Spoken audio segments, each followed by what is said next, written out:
We never know where life will lead us or what may hinder us along the way. But while every day can feel like one big question mark, it doesn't have to. With the right insights, strategies, and solutions from Western and Southern Financial Group, together we can look ahead to leave the unknown behind.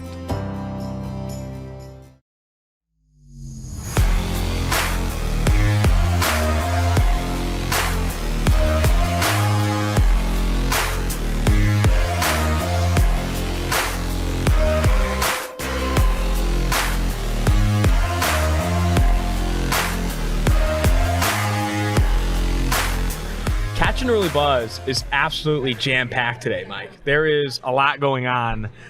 Before we get into some of the Twitter stuff that has gone down, Kayvon Thibodeau has been in the building. We haven't actually got an opportunity to sit down with him, but he's a Shades Inside guy. Your immediate reactions? Shades Inside guy is not helping out his sort of the Todd McShay report, the implied that teams are worried about, about Kayvon Thibodeau's love for the game. If you got the fire for it, Shades Inside.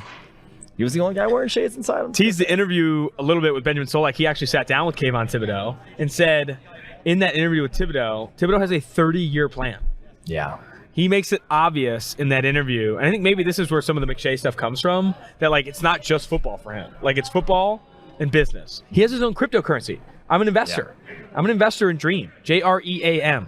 I think there's a money sign in there somewhere. I've been an investor for about 3 months. I'm down about 40%, but we are bouncing back. Kayvon Thibodeau, one day at a time. Hold the line. We are going to the moon. I want to get him on the pod. I got to start talking some crypto with this guy.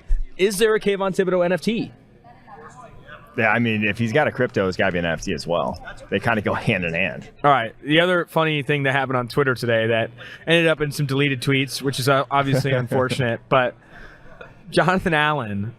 So someone randomly tweeted out if you could have dinner or lunch. Well, he had to ask me anything. He really? He had an AMA going. He gave out a little ask me Sponsored anything. by Auto Trader, or how did it? Was it? Well, sponsored by. Okay, we're not going to go to what I was probably going to say. But go ahead. What was asked to him was, you can have dinner with 3 people, dead or alive. Who are you inviting? And his answer: my granddad, Hitler, and Michael Jackson. Come on. Which you can't say that. Which 2 out of 3 are problematic there. It's not just one. His granddad had to have been fucking sicko. Yeah. There's no way his granddad's even killed. And then someone asked him, why Hitler? And he said, he's a military genius and I love military tactics. But honestly, I would want to pick his brain as to why he did what he did. I'm also assuming that the people I have chosen have to answer all my questions honestly. See, I don't actually think this is that ridiculous, is what I was going to say. It is ridiculous. It's his justification of just wanting to pick his brain of why he did what he did is a reasonable thing. Now, it's for that to be 1 of your 3 to me is outlandish. 1 of your 3 adjacent to Neverland Michael Jackson. But it's you can't erase history. You want to understand how things like that happened. I think it's not as do it a different way. It's not as absurd as what I thought it was initially. Okay, let's go our 3 people that you would do if you could have dinner with any 3 people that are. We don't even get to chime in that much about the fact that his other one was Michael Jackson. Yeah, that was all of the focus is obviously on the objectively worst one, but it's also bad that he mentioned Michael Jackson. Molester. Is he also asking the same questions about with Michael? What was your strategy? Why did you do the things you do? Proven genocidal dictator, alleged child molester, and his grandpa. Pop.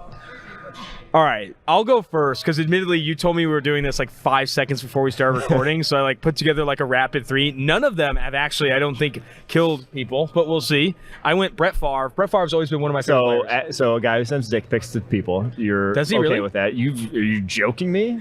Wait, Brett Favre has sent dick pics to people? You don't remember the Jen Sturger saga? If I Google Brett Favre dick pics, does it come up? Yes. All right. He literally was addicted to painkillers for a while. Oh God! 2, oh no, it's there. He said, yeah, it's awesome. there. I just saw on your computer too. Thank God for that. Okay, it's there. You're and why just is as it bad soft? You're just as bad as Jonathan Allen. Why is it soft? That wasn't soft. Let's just say for Brett Favre. Okay, go on. Brett Favre fully clothed is one of my answers for lunch. Okay. And then I included Britney Spears. Britney Spears in her prime now? was one of my favorites. Prime Britney Spears. Well, obviously you get to choose when you When there talk to, was. but this is a mythical situation. 99 Britney Spears in her prime was one of my favorite people. Yeah. And I also think if I talk to her post-prime, the stories are probably insane. Yeah, you need more post-prime for the stories. For There that have to. conversation. Britney Spears has probably got more stories and more dick pics than Brett Favre. I mean, yeah. Okay. Third one for me was Anne Hathaway. I'm a big Les Mis fan, and I'm also a big Anne Hathaway fan. I love Devil Wears P. That was honestly like a Hail Mary. I would not actually choose Anne Hathaway if you gave me 10 minutes to pick this list, but I had like 5 seconds before we started recording. Okay, that list was poop. That's terrible. Einstein. Don't Google Brett Favre dick pics, by the way. Albert Einstein. I mean, you'll just get a dick pic. Albert Einstein. Number 1. Dave Chappelle. And Bill Belichick. What the hell are you going to ask Einstein? I mean, just anything. Give me your first question, Einstein. How'd you come up with a theory of relativity? That's terrible. That would be interesting. Oh my God! You wouldn't. What are you going to ask Anne Hathaway? Dude, walk me through step by step what it was like to work with Meryl Streep. Then invite Meryl Streep, dude. No. All right. I guess that's fair, actually. But Bill Belichick, obviously the greatest football mind. Oh, that's money. I probably could have included him. Yeah. And then Dave Chappelle just. Dave Chappelle's also a great one. This is a good list. I was fucking with you with Einstein. It's a good list. All right. You're about one dictator short, according to Jonathan Allen, but it's all pretty decent. I'm 0 for 3 in murderers, which Jonathan Allen couldn't say the same. Very true. All right, before we get into the meat of this show, where we preview Super Bowl 56, Rams at Bengals, which is insane. All the interviews we do down here in LA, like honestly, the last thing you bring up with guests is the Super Bowl. Yeah. No one wants to talk about the Super Bowl. Because it gets hammered. Like, you take every angle, and it's anywhere you look, you can find coverage of the game. Mm-hmm. You don't need us to ask every single person their take. The takes have been had. Yeah. What's funny about the Brandon Marshall interview before we get in that too, we were scheduled for 2:30, like no call, no show. He shows up at 3 on the dot, and I'm like, yep, no problem. We just let him go. You just let him. You just gotta let him walk all over you. Yeah, well, I had nothing. You left for food. You. I did. You left for food. It was supposed to be a two on one. You ended up chasing freaking Jonathan Allen, whatever it was. Food all right, Brett Favre DPs. All right, remember, this podcast is presented by DraftKings Sportsbook. The moment we've been waiting for since September is finally here. In honor of the big game, DraftKings Sportsbook, an official sports betting partner of Super Bowl 56, is giving new customers 56-1 odds on either team. Bet just $5 and get $280 in free bets if your team wins. DraftKings is now live in New York, meaning you can bet from almost a third of the country. Download the DraftKings Sportsbook app now. Use promo code PFF and get 56-1 odds on either team. Bet just $5 and get $280 in free bets if your team wins. That's promo code PFF at DraftKings Sportsbook, an official sports betting partner of Super Bowl 56. 21 years or older. See DraftKings.com/sportsbook for details for a full list of requirements and state-specific responsible gaming resources. Gambling problem, call 1-800-GAMBLER. On to Super Bowl 56. Rams. Officially, closing line will be most likely -4.5, favored by 4.5 with the hook. And the total is at 48.5. Let's start with the game line and total. So the spread and total. Give me your analysis on the spread right now. I like the Bengals. I have not made that a secret throughout these playoffs. I picked them the last 3 weeks to win outright. Wow. And I'm picking them again to win outright. Wear that with your chest. Now, I'm going to do a little matchup by matchup. Like the obvious one that's going to get hammered home all week long that you can ask your mother and she'll know is a mismatch is this Rams defensive line against the Bengals offensive line. Yep. And it is. Like straight up, you have here are the overall grades of the Bengals offensive line in the playoffs. Jonah Williams, 65.4. Quentin Spain, 52.8. Trey Hopkins, 58.8. Keem Adeniji, 41.4. Jackson Carman, those are right guards that are split time, 44.9. And Isaiah Prince, 52.7. That's not good. No. But also, that is their grades in the playoffs, and they've won 3 games against 3 good teams. You know, like that's Joe Burrow. That's a Joe Burrow stat. Exactly. Like they've gone around it. Here are the grades of the guys they're blocking this year. Aaron Donald, 93.5. Von Miller, 90.4. Leonard Floyd, 70.7. It ain't going to be easy. No. But again, it hasn't been easy for 3 straight games, and they've overcome it. No defense in the NFL this postseason has recorded pressure at a higher rate than the Los Angeles Rams. Aaron Donald and Von Miller both have 16 pressures apiece so far this postseason. I think Cincinnati, so far this postseason, a 59.8 PFF pass blocking grade. Everyone knows the game against Tennessee where Joe Burrow took 9 freaking sacks. But it didn't matter. They won. It didn't matter. Why doesn't it matter, I guess? It's too easy to say it's just cool Joe. It's just because Joe Burrow is just some freaky guy. And it's the thing is like Joe Burrow has overcome it, but they're not winning because of their offense. Here's why it doesn't matter. They've held each team they face 6 points below their season average point total. Wow. That's a good stat. And this is the stat that it is not the Bengals offense that makes me think they're going to win. It is the Bengals defense. And here is me trying to sell you on this. They have been one of the zone heavier teams in the NFL. They ran a lot of 3-man rushes this postseason, more than anyone else in this postseason. Lou Anarumo runs a diverse coverage set, but not a ton of man coverage. Matt Stafford this year versus man coverage, 91.9 overall grade, 19 touchdowns, 2 picks, 133.0 passer grading. Matt Stafford zone coverage this year, 73.9 PFF passing grade, 90.0 passer rating, 9 touchdowns, 11 picks. Significant drop-off. Different quarterback. Matt Stafford against 3-man rushes this season, 44 dropbacks, 53.2 overall grade, 21 of 40 for 149 yards. That's 3.7 yards per attempt and a 48.9 passer rating. Holy shit. They're going to come out and drop 8 because that has been their game plan, and they're going to run a ton of zone coverage and basically say Matt Stafford dink and dunk the ball down the field on us. And I don't think they're going to. I don't think this Rams offensive line can do enough in the running game. And Matt Stafford, again, going back to the 3-man rushes, how he's fared, I don't think he has the patience to do that. And the Bengals are going to make him do that. So I think it's a low-scoring game. And then it really doesn't, I don't want to say it doesn't matter that the Rams can pressure this Bengals offense. I think Joe Burrow is the guy I would bet on in a close, low-scoring game to come away in the end. Man, I do think that so much of the attention for the Super Bowl has been on Aaron Donald, Von Miller, Jalen Ramsey going toe-to-toe with Joe Burrow, PFF's highest-graded quarterback in the NFL right now when you include the postseason. But really, let's flip. I think you're smart to flip the script and look at what Lou Anarumo has done with the Cincinnati Bengals defense. Them adding Chidobe Awuzie, Mike Hilton, Trey Hendrickson, B.J. Hill. It is a legitimate defense. This Bengals defense should not be underrated anymore with what they've done this postseason. I love that stat you pulled on them being, holding their opponents to 6 points below their season average. How big of a matchup, in your opinion, is Jalen Ramsey versus Jamar Chase, and who ultimately wins that one? I think Jamar Chase's receiving yards prop is set at like 79.5. Over under 79.5 if you want to bet on DraftKings. Make sure you use promo code PFF if you do. Jalen Ramsey, highest graded quarterback in the NFL according to PFF. Highest ranked in WAR. Jamar Chase, highest ranked receiver in yards per route run in single coverage. Highest graded receiver in single coverage. Like, this is the get your popcorn ready matchup. Am I crazy to say Jamar Chase gets over his receiving yards total and beats on Jamar Chase a little bit, or Jalen Ramsey a little bit, who's only allowed 100 yards in a single game this season once? Yeah.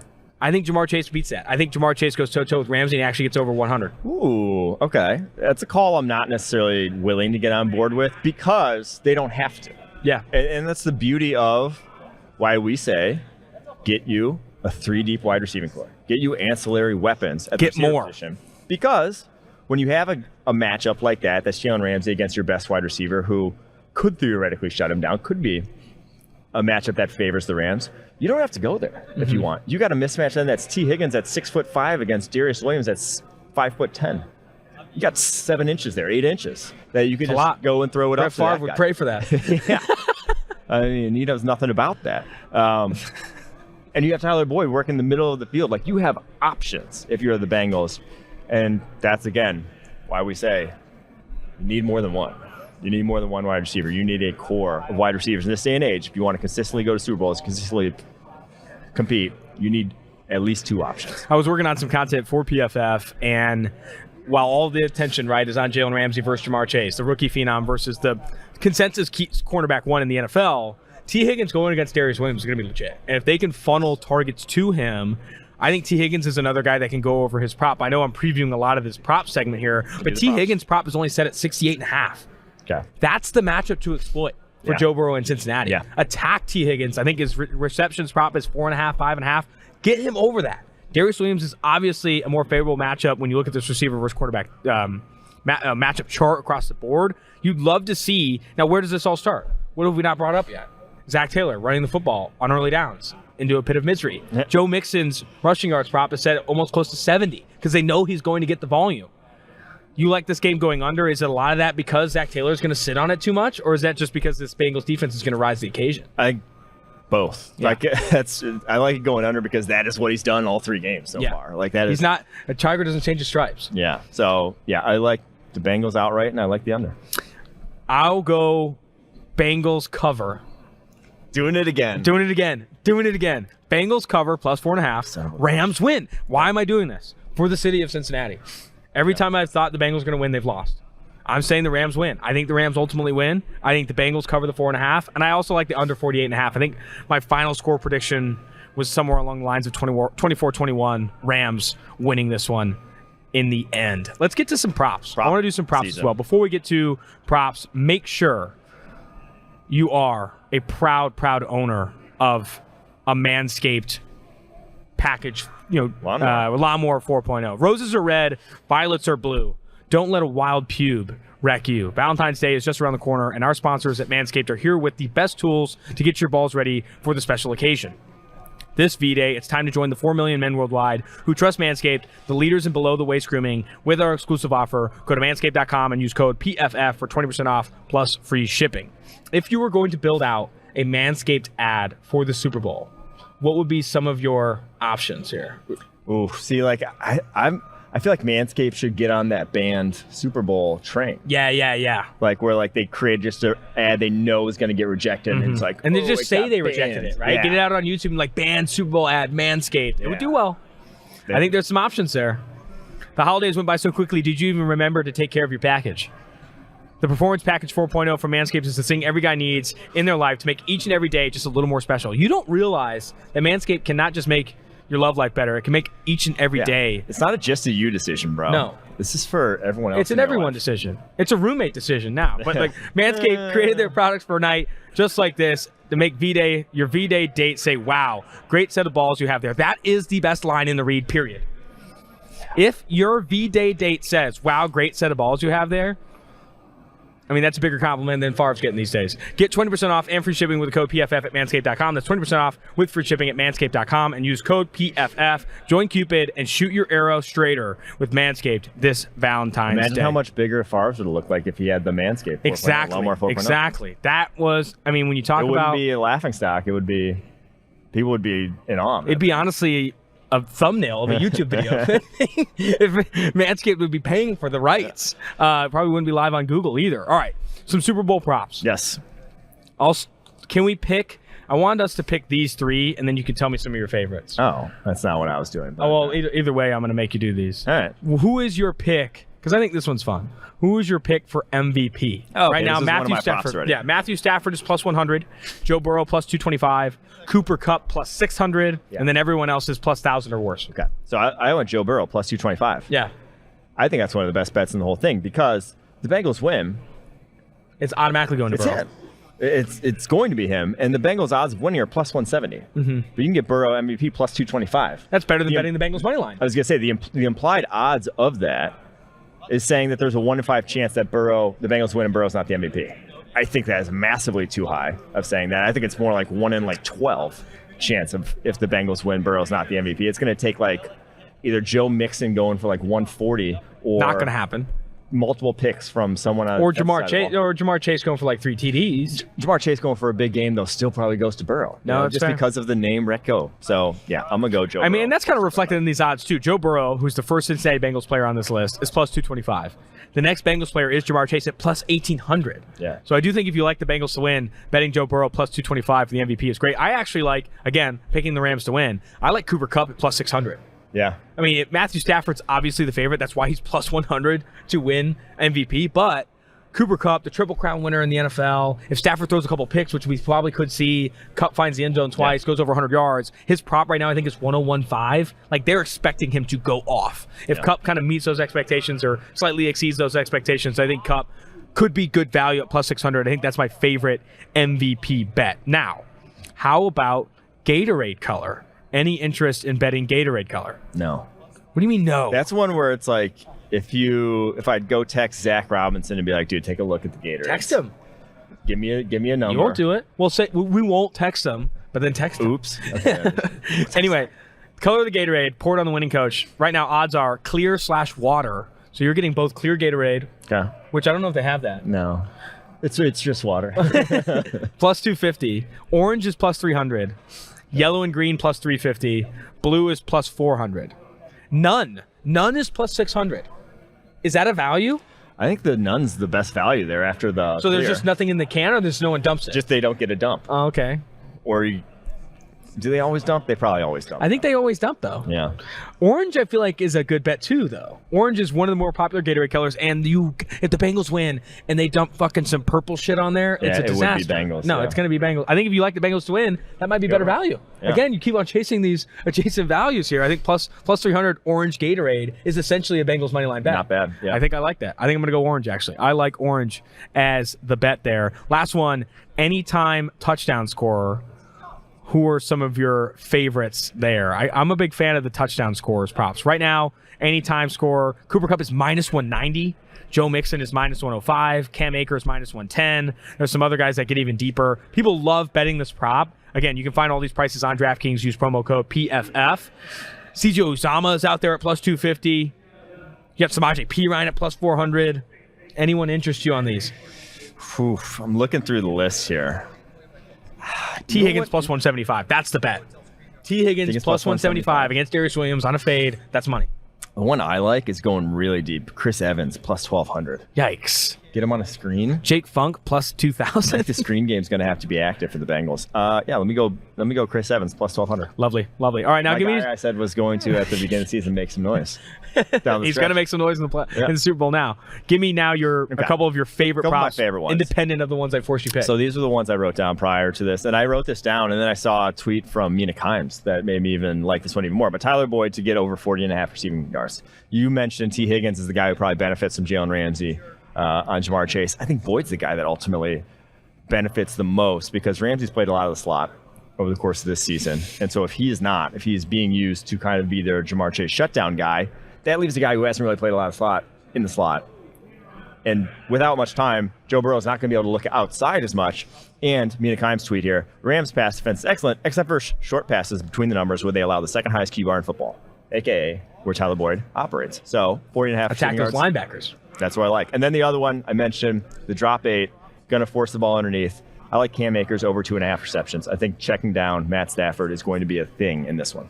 I have 3, and I think I've already mentioned them both. But T. Higgins over 68.5 receiving yards is minus 120. I've already mentioned that Darius Williams. I think that's what we want to target. I think that's who's going to benefit a lot from this. I also like the Tyler Boyd one that you mentioned. Pretty much non-Chase receiving yards props. Go attack those. The other one, though, Jamar Chase is plus 400 to lead all players in receiving yards in this game. Cooper Kupp's like plus 100. Yeah. I kind of like that. I mean, obviously, you just said he's going over 100 versus Jaylen Ramsey. You got to like that. 4-1 odds on him being the game's leader in receiving yards. I'll take that. And then the last one, I think Joe Mixon's receptions prop is set at 3.5. He's averaged over 5 receptions, I think, in each of the last 5 games. Go chase that over there, too. I think Joe Mixon's going to get some dumpies as well. A lot of Bengals love on this show. I mean, we're based in Cincinnati. It's not where the bias lies. I think it's fun to root for an underdog. But you picked the Rams, so. I did pick the Rams. Remember, Bengals to cover, Rams to win, and that's for Cincinnati. Yeah. That's for Cincinnati. If I win that hedge again, though, you can stop making fun of me. That'd be great. Shall we get to these interviews? Yes. Before we do, proud sponsor of the Tailgate podcast is Western and Southern. While you focus on your roster moves, Western and Southern helps advance your money moves, buying your first home, planning to start a family, wondering how to make your money grow. Western and Southern's playbook of life insurance, investment, and retirement solutions helps you rest assured on game day. Team up to understand needs and address goals with a game plan built just for you. Get started at westernsouthern.com/PFF. Now, on to interviews with the Ringer's Benjamin Solak and wide receiver Brandon Marshall. Now joining the Tailgate podcast is Brandon Marshall. I was going to say NFL receiver, but honestly, your ability on podcasts lately has been sensational. I've been a huge fan of the I Am Athlete podcast. It's great to have you on the show, man. Oh, thanks for having me, man. I really appreciate that. I mean, that the transition is tough. It can be 100%. Tough for a lot of guys, a lot of athletes, I should say.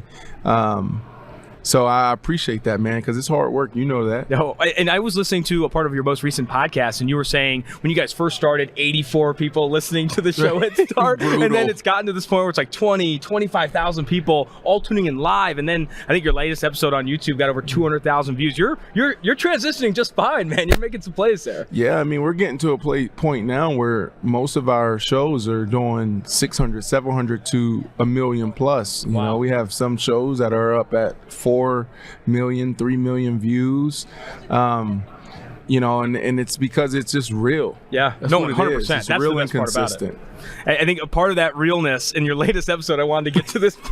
This story is incredible. So you're talking to Chris Olave. I think Samir White was there, David Bell from Purdue, and you're talking about your preparation for the combine. Yeah. And you're like, hey, I didn't have my girlfriend with me. Right. I was all locked in. I need your words. This preparation for the draft, for the combine. What all went into that? I mean, outside of the medical part, the training, the nutritional part, like all of that stuff. Yeah, I took a page out of, Mike Tyson's book and some of the great fighters, right? Like it's those legendary stories of, look, I'm in camp. I'm getting ready for this big fight, this big moment in my life. No sex. Like, you can't have sex, right? Like the energy. So I wanted all of that power. I wanted everything to just all of the power. Yeah, this for this 140. And it worked. 449? 449. Dude. And it was because of that, because I had no sex. I didn't even touch myself. So, no, at all. Yeah, that was amazing. Then you ran the 449 and obviously let everything go. I mean, that's Oh, man. Dude, I think that's some of the best advice I think anyone's given any receiver or any player entering this Well, draft. I did it even when I got to the league as well. Like, Thursday, I think. Anyway, this is when I was so locked in. Mm-hmm. So even like Thursday was when I start, with my girlfriend then turned wife, right? Still with my wife now, 13 years. Thursday night, no sex. Wow. Yeah, Thursday ready night for through. Sunday. Yeah, and probably like 8 years in, I was like, man, this shit's terrible. I'm over this. Night before the game, day of the game, let's get after it. I love that. I mean, with Chad Ochocinco on the I Am Athlete, he was like, dude, I would go 3-4 times before the the game, literally like day of those fights that he's doing. And I love another part of that podcast episode. You guys talk about prioritizing health, right? At House of Athlete, you guys are going in and giving Chris Olave and these guys dietitians, where Chad Ochocinco is ripping McDonald's drive-thru literally day before games. I love that your approach for that, though. I think more of these athletes, I was talking to Max Crosby recently, who's obviously gotten sober since getting into the NFL, and he's prioritized his health. Even Aiden Hutchinson, defensive end for Michigan, he's like, I don't eat gluten, I don't eat sugar, I don't drink caffeine. I think there is two sides, right? There's the Chad Ochocinco side where you do whatever you want, but I do think prioritizing health is... There is no side. There is no Ocho side, right? Like, I mean, he's if you really listen to... but if you really listen to him, what he's saying is, right, because like I believe in the 80-20 rule, right? Like 80% of the time I'm gonna be on top of what I'm eating and what I'm putting in my body, and 20% of the time have fun. Like, what is fun for me? Sushi, I like pancakes, I like waffles, I like French fries as well. I like truffle French fries.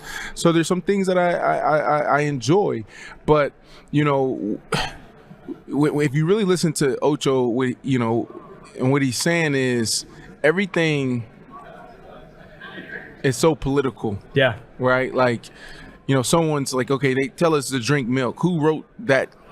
The milk people. Right. Yogurt's good for you.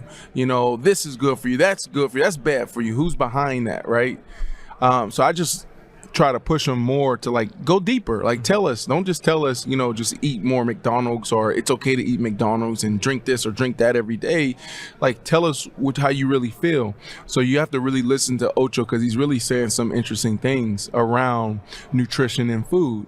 It's important. You got to know what you're putting in your body. It's a reason why, consumption's going up, and so is cancer and liver disease and heart disease and sleep apnea and loss of energy and, certain cancers. It's important. It's what we're putting in our damn bodies. No, 100%. I mean, I'm going to encourage everyone listening to the podcast to check out I Am Athlete. It's a fantastic show. You can get it on YouTube and on wherever you can find your podcast. It's a phenomenal show. We could probably talk about this stuff all day, but let's get to the Super Bowl a little bit. How much have you watched Cooper Kupp and Jamar Chase? And I guess speak to the talents of these two receivers going into this game. Yeah, Jamar Chase is he's special. His confidence, I think, is what separates him from the pack. His body control. We had him at House of Athlete for a little bit. Oh, really? Past off season, and right away, as soon as I talked to him, I said, "Oh, this dude's locked in. He's good to go. He just needs to continue to do what he's doing. Right? He's fine. This dude is different." Cooper Kupp, I don't think the league has ever seen a Cooper Kupp before, and the reason why I say that is because the physical and the mental, high football IQ, his mindset. his ability to put team first, which is hard for a lot of people these days. It took me 4 years to realize, how to be an individual within a team in this big business. And then as far as like a football player, his ability to run routes, how he catches the ball. He's a hands catcher. He's dependable there, extremely dependable there. And, his yards after the catch. Oh, yeah. Like, we've never seen a receiver like this. We haven't. Like, at this level. Now, I'm not saying he's Jerry Rice. I'm not saying he's the best. He may not even be the best today. But, like, when I look at receiver, man, what makes you the best at the receiver position? Like, what's that special thing that you bring to the table? And to me, he's one of those guys that excels in almost all those traits. That's hard to find. No, 100%. I mean, on the topic, Jamar Chase, Cooper Kupp, two of the best receivers that played football this year. Don't want to throw you on the spot, but who are some of your top guys in the NFL right now at that position? Receiver position, wow. Yeah, that is tough. D-Hop didn't have the year he should have had. He was banged up a little bit, but D-Hop is still there. Stephon Diggs is up there.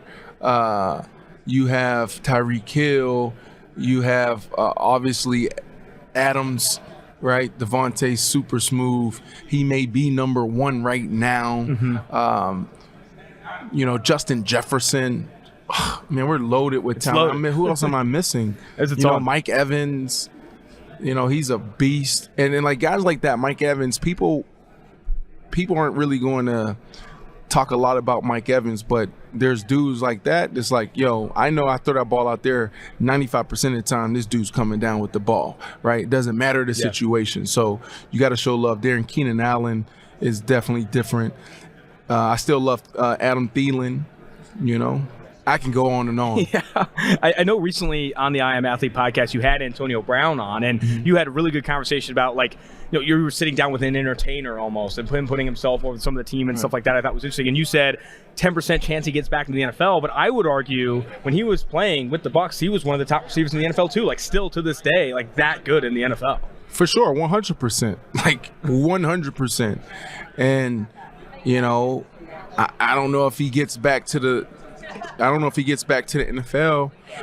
Hopefully he does. I would love to. I want Antonio Brown to get back on the team, feel really good about, everything that they're doing, everything that he's doing, and go out with a bang. Yeah. That's what I want for Antonio Brown. Hopefully we can get there because he's absolutely brilliant at running routes and playing the wide receiver position. Now everything else that goes around it, fitting in the team, being in the right situation, that's going to be tough to find. But it's out there. And someone's going to have to take a chance. And Antonio is going to have to maybe tweak some things to his approach as well. I mean, I think the NFL is better when that good of an athlete, that good of a player is in the league, right? And when Antonio Brown's on the football field, the league is a lot better. I want to flip a little bit to the defense side of the ball. You had a really good conversation with Ocho Cinco about Darrelle Revis and what made him great. There's a really good cornerback in this Super Bowl in Jaylen Ramsey. How would you approach going toe-to-toe with Jaylen Ramsey in this game? He's a unique weapon for the Rams defense. Keep my mouth shut. And the reason why is because he's one of those guys that he'll take it there. What do I mean by take it there? Okay, he's going to play within the in the guidelines. He's going to play within the lines, and but if you cross those lines, you have to see him every single play until the last whistle, and that. Not everyone wants to go there. We're talking about fighting and yelling and screaming every single play. The dude is just different. It's personal for him. For me, I'm keeping my mouth shut, and I'm going in, with a lot of strategy. So what I would do with guys like that is I'm looking at, okay, what are the 10 routes that he's so familiar with, are the stems, and I'm building off of that. I may give him something early in the first quarter, and then the second quarter is really when I really want to get after him, right? So I'm feeding him something, giving him this look, and then the second quarter is when I may give him that same little look, but then break out to the left, right? And so there's a lot of strategy, there's a lot of reps that you gotta get before that game. That's what I would do with Darrelle Revis. You go out there and just play traditional football with Darrelle Revis, you're not going to have a good game. If you just go, I'm gonna run a slant, I'm gonna run a go, I'm gonna run a comeback, like they're gonna shut those routes down 9 out of 10 times. What you got to do is actually put a little bit on there, like, okay, I'm going to give him this slant. And he knows in the second quarter, 2 minutes left, 80% of the time we go slant. Now I'm going to go sluggo. Yeah. Right? So you got to play chess with guys like that. The Champ Baileys of the world, the Richard Shermans of the world, the Darrelle Revises of the world, Jalen Ramseys of the world, the Santi Samuels of the world. We can close with this one. I know you have a lot of time left, but I'd love to go off of that. Do you have any stories from when you were in the league where you did maybe open your mouth a bit and run into one of these guys that can play into that and play into Al that? Harris. Oh, wow. Really? Al Harris. That was a grown man. Yeah, like I went out there. I'm 6'5", 230, and it's like I'm the big bad boy in the playground.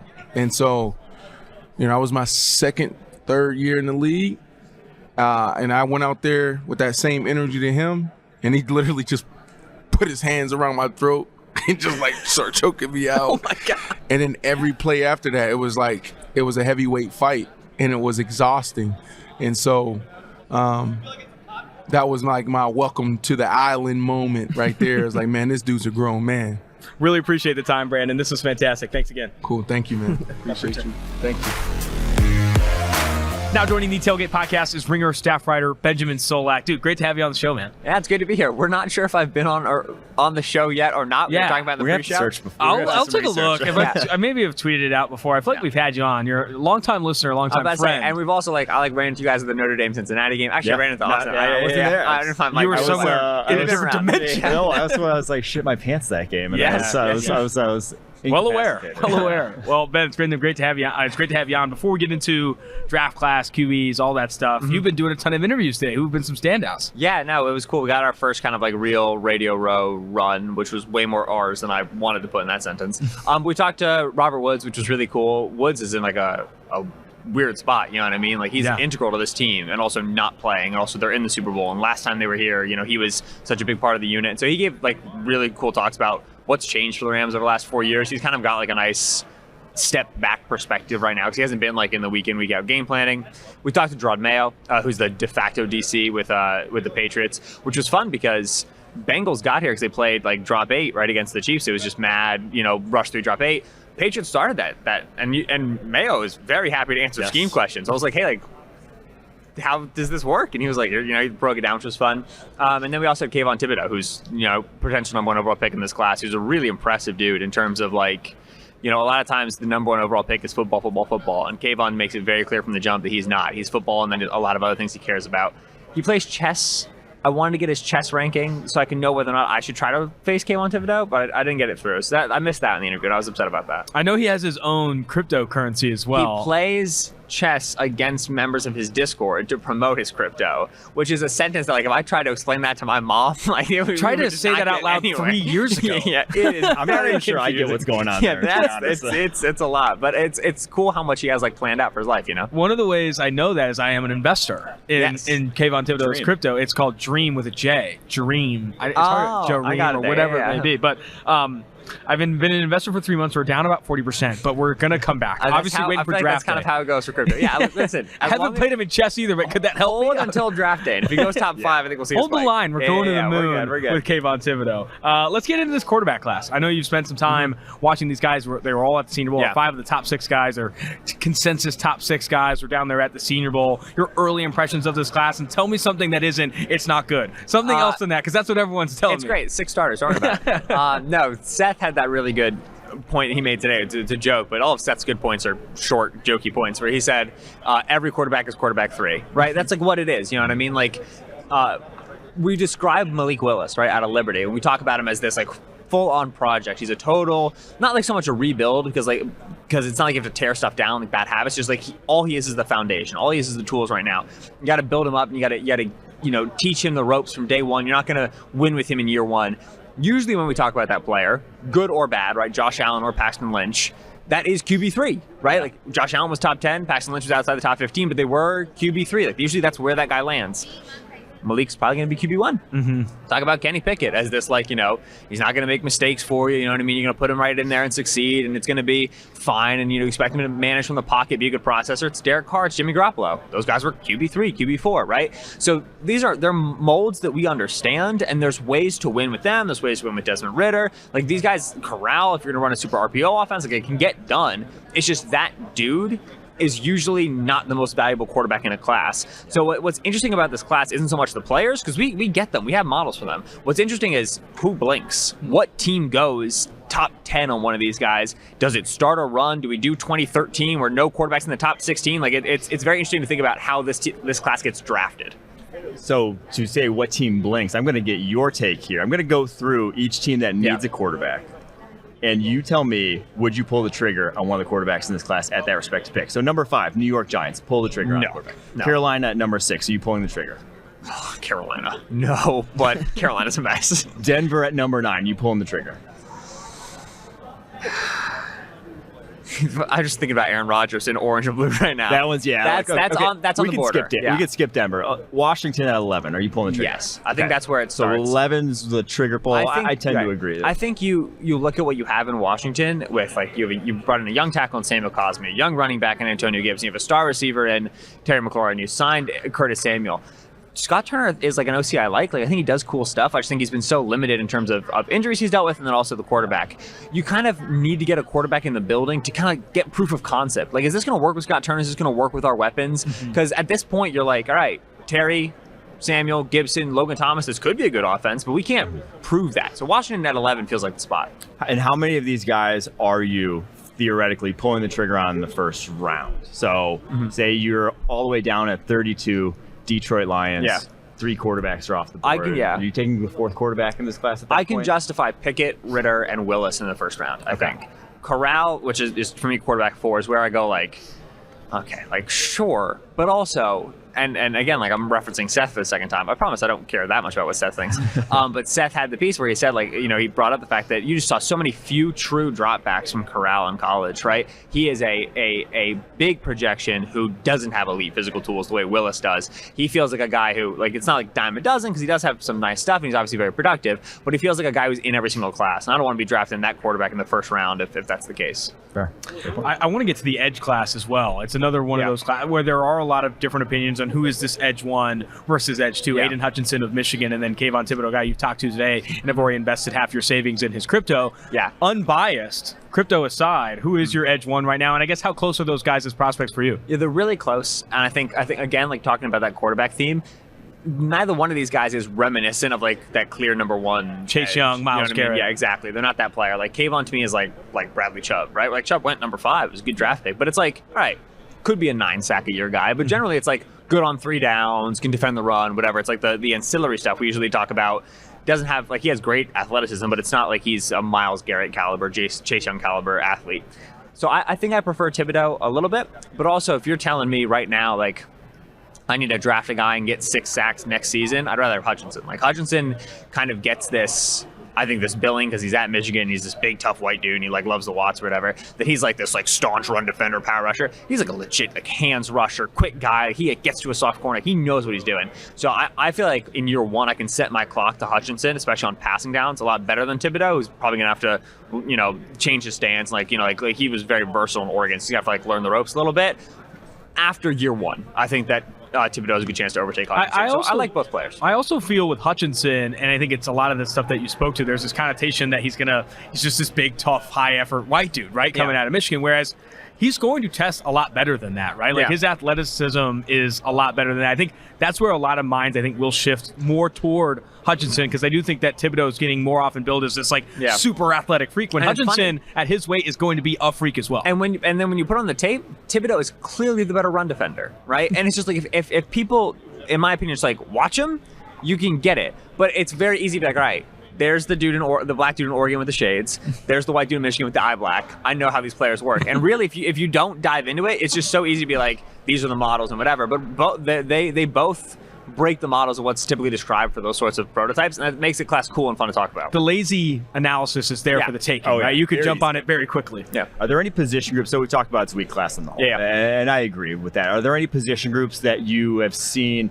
that you're like, maybe this position group is actually where the value could be because it's a strong class relative to your average run-of-the-mill class? Corner. I mean, like, I will never forget Stingley's freshman season, and I really don't care what happened afterward. I mean, I could do a little bit, but that it's very rare to see a guy at that age walk out and be that dominant against that gamut of receivers that he faced at LSU 2019.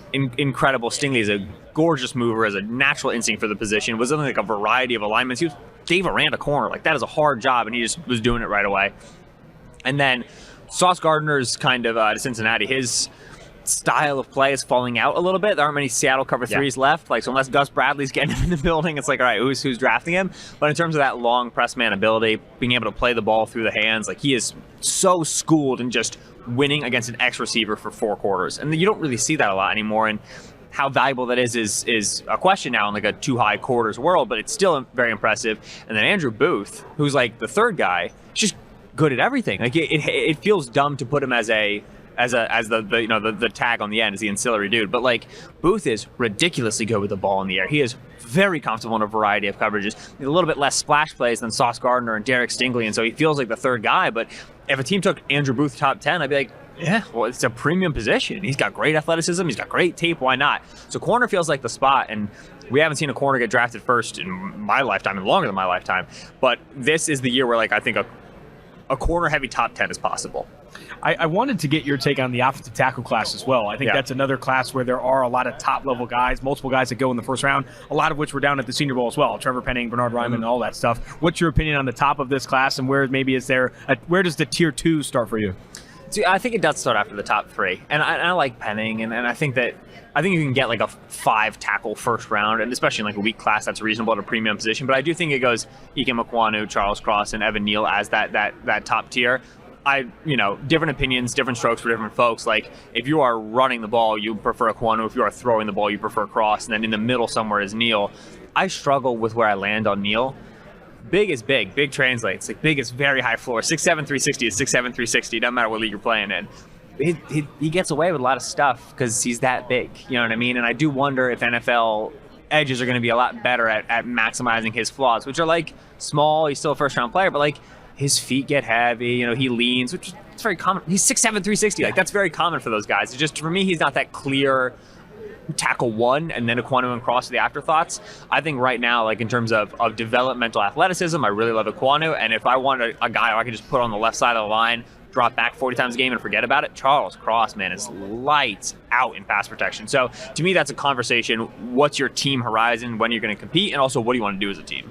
Yeah, there's a lot of position groups in this class, I feel like, where the top guy at the position is going to be very much in the eye of the beholder. So, in your opinion, who is the prospect in this class that is the rarest for their respective position? Not to say it's like the number 1 overall player on the board, because obviously you got to factor in some positional value. But who is the most special prospect compared to the general baseline at their That's position? Such a good question if Kyle Hamilton were not in this class. Okay. Because the second answer, like, it's like maybe Jordan Davis, you know what I mean? Like, that I could see myself going that way. Malik Willis, there's an argument. At first I was like, I have no idea how to answer this. Great question. And then I remembered Kyle Hamilton exists, and I was like, yay. Kyle Hamilton's like a pterodactyl, man. That guy's unbelievable. I wish I could call the safety position valuable enough and teams bold enough to be like Kyle Hamilton number 1 overall. Yeah. Because I think if we just took all positional value and kind of like what it means to be a quarterback and an edge out of the conversation, Hamilton is the best player at his position, period. It is obnoxious for a player of that size to have that range and then be that physical. And like, is he the best tackler in the world? No. I don't really care. Like, he's going to be able to make plays on the ball, generate fumbles, and line up everywhere and disguise tendency. And like, all right, if he blows a couple tackles, Jesse Bates blows a couple tackles, he's playing in the Super Bowl in 5 days. You know what I mean? You can get it done with a ball hawker who's got this sort of range and sort of size. So Hamilton is an absolute, like, again, like, I watch him play and I think pterodactyl, which I wasn't alive to see those guys, but that's how it feels. One more question for you, and then we'll let you go. But maybe Kyle Hamilton is your guy, but who is your guy that you're kind of banging the table for in this class? I have a soft spot for Khalil Shakir, the wide receiver out of Boise, which whenever you have like a really polished senior receiver who beat up on group of 5 kids, I'm always like, don't fall for it, Ben, and I do. So that's dangerous for me. I like Shakir quite a bit. The running back class, I think, is a lot of like pick your poison, like who do you like, who do you don't. I think Breece Hall knows what he's doing at Iowa State. And yeah, I don't think the testing's going to be amazing. And I acknowledge and I'm willing to accept that. I think that you've seen him against a wide variety of fronts behind an offensive line with highly variable production and talent over a couple years at Iowa State be really, really, really good. Be like the best player they got on that team. And I like smart runners. I like tough runners. I like runners with contact balance. To me, that's Breece Hall. I love how you said offensive line with highly variable production. Basically saying a bad offensive line. Listen, it was a very nice way to say it. That freshman season, that offensive line was moving people, and you were like, wow, it was great. And then that offensive line got worse, and Breece Hall got better. And to me, that tells me that player got smart. You know what I mean? And that's really cool to see. Ben, really appreciate the time. Make sure you follow Benjamin Solak on Twitter. I think it's at Benjamin Solak. Yeah, man, we keep it simple. Perfect. Yeah. Here we go. But I appreciate the time. Thanks again. Yeah, no PFF at the top. Man, you missed out on an absolute gem with Brandon Marshall. I know Solak was fun and he had some good takes, but Brandon Marshall was fucking electric. Yeah, dude, Brandon Marshall is he's a unique dude. He invited me on his pod, the I Am Athlete pod. Did he? They only have athletes on there. It's me. I'm coming. I'm kidding. No, he fucking didn't. Come on. That would have been insane. That would have been insane. That would have been insane. No, but next time I'll DM him. I'll shoot a DM if he remembers me. But it was an electric pod. Appreciate everyone following along the Tailgate tour, man. We were in Las Vegas, Mobile, now in Los Angeles. I think we're going to have one more podcast episode this week, a bonus episode. A little mailbag. A little mailbag action coming to you soon. Until next time, Austin Gayle, Mike Renner, Tailgate.